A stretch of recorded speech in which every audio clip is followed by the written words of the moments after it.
Gloire à Dieu. Bonjour encore à tout le monde. Que Dieu nous bénisse. Jean chapitre 12. Jean chapitre 12, le verset 10. Jean chapitre 12, le verset 10. Voilà. Nous connaissons déjà tous l'histoire de Lazare. On sait qu'il était malade. Et arrivé à un certain moment, qu'est-ce qui s'est passé? Qu'est-ce qui s'est passé? Lazare est mort. Et après, encore, Jésus vient le ressusciter, le ramener à la vie. Ce que je veux te dire d'abord, avant de continuer, si Dieu, de Papa Florian, te ramène à la vie, il faut témoigner. Remontons un peu, verset 9, vous allez voir, avant de venir sur le verset 10. Vous voyez, le verset 9 dit, « Une grande multitude de Juifs apprit que Jésus était à Béthanie. Et ils y vinrent, non pas seulement à cause de lui, c'est-à-dire à cause de Jésus, mais aussi pour voir qui? Lazare. » Donc tu vois que le témoignage de Lazare attire des personnes. Donc quand Dieu fait pour toi, il faut témoigner. Il y a certaines personnes, pas tout le monde, mais certaines personnes, parce que Dieu sait que tu ne vas pas témoigner, c'est pour ça que depuis il ne fait pas pour toi. Parce qu'il sait que quand il va faire, tu vas te cacher. Quand il va faire, tu vas t'asseoir là-dessus. Quand tu vas faire, tu vas dire, tu as honte de parler. C'est pour ça lui aussi, il a honte de faire pour toi.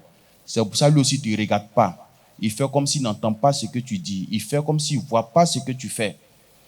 Parce qu'il sait en lui que quand il fera pour toi, tu ne vas pas parler. Donc, il va recevoir quoi de toi? Ce que Dieu attend de nous, c'est notre témoignage. Tu es là aujourd'hui parce que tu as entendu témoignage. Si tu n'as pas entendu, tu ne peux pas être là. Si on te parle d'un hôpital qui tue les gens, tu ne peux pas rentrer là-bas. Mais si on te dit que cet hôpital, quand tu rentres, en tout cas, ils sont bien, ça te motive à aller. Donc, ils sont allés parce qu'ils ont entendu le témoignage de Lazare. Ils veulent voir ce Lazare-là, c'est qui.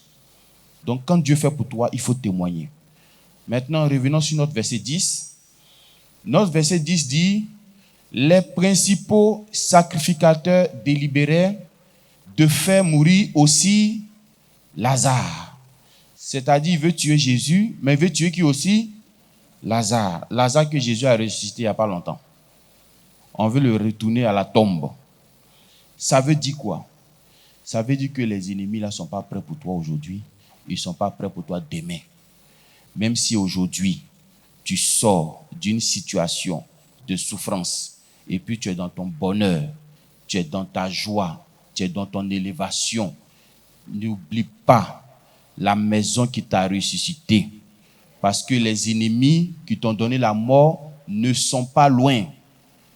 Lazare est revenu à la vie, ça ne les arrange pas. Parce que son témoignage là, ça fait beaucoup de pertes dans leur camp. Ça fait que des gens quittent là-bas pour aller chez Jésus. Donc, il faut qu'on tue Lazare. Quand Dieu fait pour toi, ça n'arrange pas tes ennemis. Ça n'arrange pas ton village. Ça n'arrange pas tes adversaires. C'est pour ça que je veux te dire de ne jamais, mais jamais oublier la maison qui t'a ramené à la vie, qui a enlevé la maladie dans ton corps, qui a effacé tes dettes, qui a supprimé ta souffrance, qui te donne le sommeil aujourd'hui, parce que les ennemis là sont juste à côté. À peine ressuscité, on veut le retourner encore dans la tombe. Mais il est ressuscité là, ça vous fait quoi? C'est la joie pour sa famille. C'est la joie pour sa femme s'il en avait. C'est la joie pour ses enfants. L'ennemi s'en fout de ça. Gloire à Dieu. Moi, je sais que Dieu va faire pour toi. Mais je te dis et je te répète, l'ennemi, même quand il s'en va, il revient encore. L'ennemi, même quand il te laisse, il revient encore. Même quand tu as fini de témoigner aujourd'hui, demain, il peut revenir encore. Il faut rester accroché au Dieu de Papa Florian. Que Dieu soit avec nous et que Dieu nous bénisse.